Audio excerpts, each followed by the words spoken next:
ಭಟ್ರೆ ನಮಸ್ಕಾರ. ರೇಣುಕಮ್ಮ ಅವರೇ ನಮಸ್ಕಾರ. ನಿಮ್ ಬಗ್ಗೆ ನಾನು ಕೇಳಿದ್ದೀನಿ, ನೋಡಿದ್ದೀನಿ, ಇವತ್ತೇ ನಿಮ್ಮನ್ನ ಪ್ರತ್ಯಕ್ಷವಾಗಿ ನೋಡ್ತಾ ಇರೋದು. ಹುಟ್ಟಿದಾಗ್ಲಿಂದಾನು ಈ ತರದ್ದೇನಾ ನಿಮ್ಗೆ? ಒಂದೊಂದೇ ಬೆರಳು ಕಾಲ್ನಲ್ಲಿ. ಓಕೆ, ನೀವ್ ಹೇಗೆ ಮತ್ತೆ ಎಲ್ಲ ಕೆಲ್ಸನೂ ಮಾಡ್ತೀರಲ್ಲ, ಏನೇನೋ ಮರ ಹತ್ತುತ್ತೀರಿ, ಮನೆ ಕೆಲಸ ಎಲ್ಲ ಮಾಡ್ತೀರಿ, ಹೇಗದೆಲ್ಲ ರೂಢಿ ಆಗ್ಬಿಟ್ರೆ ಮೊದ್ಲಿಂದ? ಹಾ, ಚಿಕ್ಕ ವಯಸ್ಸಿಂದ.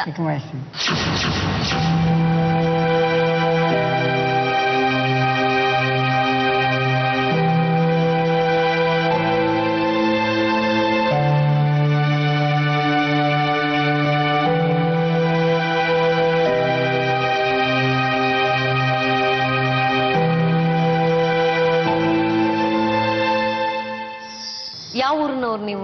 ಹೊನ್ನಾವರ ಕಡಲೆ. ರೇಣುಕಮ್ಮ ಅವರೇ ಮದುವೆ ಆಗಿ ಎಷ್ಟು ವರ್ಷ ಆಯ್ತು? 83ರಲ್ಲಿ ಎಷ್ಟು ಜನ ಮಕ್ಳಮ್ಮ ನಿಮ್ಗೆ? ನನಗೆ ಒಂದು ಹುಡುಗಿ ಒಂದು ಹುಡುಗ. ಆಯ್ತು ಆಯ್ತು. ಭಟ್ರು ಎಲ್ಲಾ ಕೆಲ್ಸನೂ ಹೀಗೆ ಮಾಡ್ತಾರಲ್ವಾ? ಸಾಧಾರಣ ಮಾಡ್ತಾರೆ, ಎಲ್ಲ ಕೆಲಸನೂ ಮಾಡ್ಲಿಕ್ಕೆ ಆಗುದಿಲ್ಲ ಅವರಿಗೆ. ಬಂದಷ್ಟು ಕೆಲಸ ಮಾಡ್ತಾರೆ. ಊಟ ಮಾಡೋದೆಲ್ಲ ಊಟ ಮಾಡಿ ಊಟ ಮಾಡ್ಲಿಕ್ಕೆ ಆಗುದಿಲ್ಲ. ಎಷ್ಟು ಜನ ನಿಮ್ ಮನೆಯಲ್ಲಿ? ನಮ್ಮಲ್ಲಿ ನಾವು ಒಟ್ಟು 5 ಜನ. ನಮ್ಮ ತಾಯಿ 5 ಜನ ಮಕ್ಕಳು. ಹಿಂಗೆ ನಾವು 3 ಗಂಡು 2 ಹೆಣ್ಣು ಎಲ್ಲ ಹಿಂಗೆ. ಹೌದಾ? ನಮ್ಮ ತಾಯಿ ಹಿಂಗೆ ಇತ್ತು. ತಾಯಿ ಇಲ್ಲ, ತೀರೋಗರೆ. ಹಾ ಹಾ. ಮತ್ತೆ ಅವರೆಲ್ಲ? ಅವರನ್ನ ಹಿರಿಯ ಅಣ್ಣ ಅಕ್ಕ ತೀರೋಗರೆ. ಮತ್ತೊಂದು ಅಕ್ಕ ಅಣ್ಣ ಅಂತ. ಕೆಲ್ಸಕ್ಕೆ ಅಂತ ಹೋಗ್ತೀರಾ? ಇಲ್ಲ, ಕೆಲ್ಸಕ್ಕೆ ಅಂತ ಹೋಗ್ಲಿಕ್ಕೆ ಆಗುದಿಲ್ಲ. ಕೂಲಿ ಕೆಲಸ ಏನ್ ಮಾಡ್ಲಿಕ್ಕೆ ಆಗುದಿಲ್ಲ. ಮತ್ತೆ ಹೇಗ್ ನಡೆಯುತ್ತೆ? ನಾವು ಹಿಂಗೆ ನಾವೆಲ್ಲ ಊರು ತಿರುತ್ತೇನೆ, ಎಲ್ಲ ಮನೆಗೆ ಹೋಗ್ತೇನೆ, ಜೀವನ ಮಾಡೋದು. ಫ್ಯಾಕ್ಟ್ರಿ ಮಾಡಿ ಕೆಲಸ ಮಾಡೋದು, ದುಡ್ಡೆಲ್ಲ ಕೊಡ್ತಿದ್ದೆ ಅವ್ರಿಗೆ. ನೀವು ದುಡ್ಡು ಕೊಡ್ತಾ ಇದ್ರಿಂದ ನಿಮ್ಗೆ ಊಟ ಹಾಕ್ತಾ ಇದ್ರು, ನಿಮ್ಗೆ ಆಶ್ರಯ ಕೊಟ್ಟಿದ್ರು. ರೇಣುಕಮ್ಮ ಅವರೇ, ಹೇಗೆ ಜೀವನ ನಡೆಯುತ್ತಮ್ಮ? ಹಿಂಗೆ ಮನೆಯಲ್ಲ ಹೋಗಿ ಸಂಭಾವನೆ ಮಾಡ್ಕೊಂಡು ಅಂದ್ಕೊಂಡು ನಾವು ಜೀವನ ಮಾಡ್ತೇವೆ ಹೇಳಿ. ಫ್ಯಾಕ್ಟ್ರಿ ಮಾಡಿ ಕೆಲಸ ಮಾಡೋದು, ದುಡ್ಡೆಲ್ಲ ಕೊಡ್ತಿದ್ದೆ ಅವ್ರಿಗೆ. ಮಕ್ಕಳು ಮದುವೆ ಎಲ್ಲ ಹೇಗ್ ಮಾಡಿದ್ರಮ್ಮ?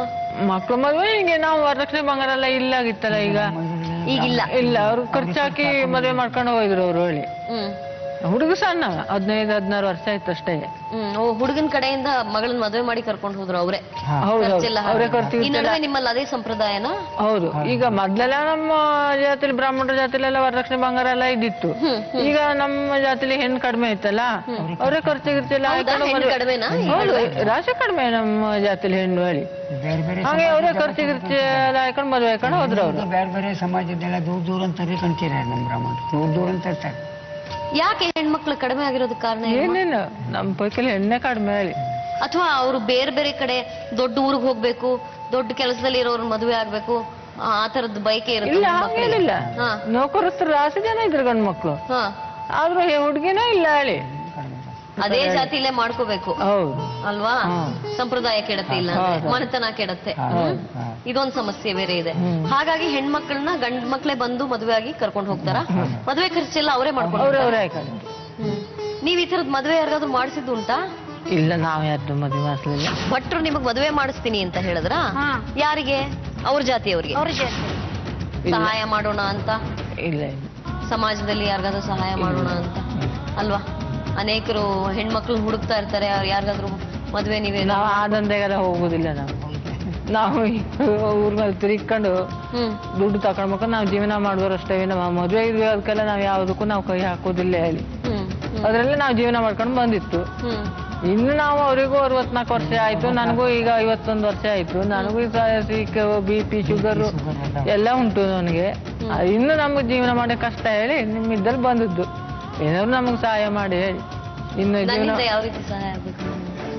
ಯಾವ ರೀತಿ ಸಹಾಯ ಅಂತ ಇನ್ನು ನಾವು ಮುಂದೆ ಜೀವನ ಮಾಡ್ಕೊಂಡು ಹೋಗ್ತದೆ ಹಂಗೆ. ಅಲ್ಲ, ನೀವು ಮದುವೆ ಪೌರೋಹಿತ್ಯ ಈ ತರದ್ದು ಮಾಡಿಸೋದಲ್ವೇ? ಅವ್ರಿಗೆ ಮಂತ್ರ ತಂತ್ರ ಅಂತ ಗೊತ್ತಿಲ್ಲ, ಅವ್ರಿಗೆ ವಿದ್ಯೆ ಕಡಿಮೆ. ಮಂತ್ರಗಳಿಲ್ಲ, ಪೌರೋಹಿತ್ಯ. ನಮ್ಮ ಜಾತಿಲಿ ವೈದ್ಯಕೀಯ ಅಂತಂದ್ರೆ ಅಷ್ಟು ಕಲ್ತ್ಕೊಂಡು ಇರಕಷ್ಟೇ. ಅಲ್ಲ, 4ನೇ ಕ್ಲಾಸ್ ಯಾತಕ್ಕೆ? ವೈದಿಕ ಕಲಿಯಕ್ಕೆ ಕ್ಲಾಸ್ ಯಾತಕ್ಕೆ? ಇಲ್ಲ, ಮಂತ್ರ ಎಲ್ಲ ಕಲಿಬೇಕು. ಅದಕ್ಕೆ ಪಾಠಶಾಲೆಗೆ ಹೋಗೋದಲ್ವಾ? ಹೌದು, ಪಾಠಶಾಲೆ ಕಲಿಯಬೇಕು.